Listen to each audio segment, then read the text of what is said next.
எல்லோருக்கும் நமஸ்காரம். பகவத்கீதை அத்தியாயம் 1 ஸ்லோகம் 14. ததஸ்வேதைர்ஹயைர்யுக்தே மஹதி ஸ்யந்தனே ஸ்திதௌ மாதவः பாண்டவश्चैव திவ்யௌ சங்கௌ பிரதத்மதுः.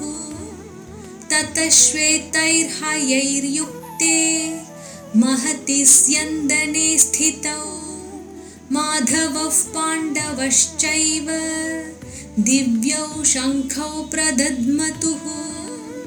ததஹ அதன் பிறகு, ஸ்வேதைஹி ஹயைஹி வெள்ளை நிற குதிரைகள், யுக்தே பூட்டப்பட்ட, மஹதி மாபெரும், ஸ்யந்தனே தேரில், ஸ்திதௌ அமர்ந்திருந்த, மாதவஹ ஸ்ரீகிருஷ்ணர், பாண்டவஹ ச ஏவ பாண்டவர்களும் கூட, திவ்யௌ தெய்வீகமான, சங்கௌ சங்குகளை, பிரதத்மதுஹு முழங்கினார்கள்.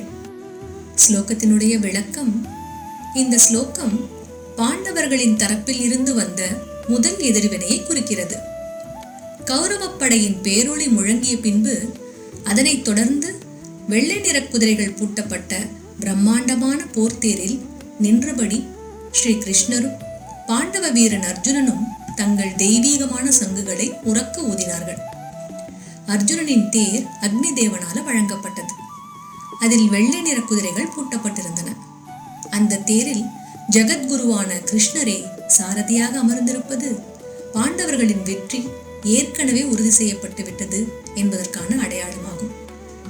கௌரவர்களின் முழக்கம் வெறும் சத்தமாக வர்ணிக்கப்பட்டது.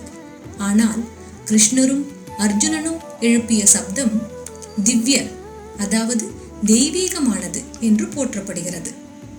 இந்த சங்கநாதம் ஒரு கூட்டத்தின் சத்தமாக இல்லாமல் இரண்டு உள்ளங்களின் உறுதியிலிருந்து எழுந்த ஒலியாக இருந்தது.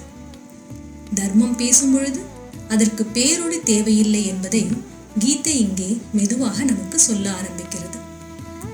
ஸ்லோகத்தினுடைய சுருக்கமான அர்த்தம்: அதன் பிறகு வெள்ளை நிற குதிரைகள் பூட்டப்பட்ட ஒரு பிரம்மாண்டமான தேரில் அமர்ந்திருந்த மாதவனும் பாண்டவனும் தங்களது தெய்வீகமான சங்குகளை முழங்கினார்கள். ஸ்லோகத்தினுடைய அர்த்தம் விளங்கி இருக்கும்னு நம்புறேன். நன்றி.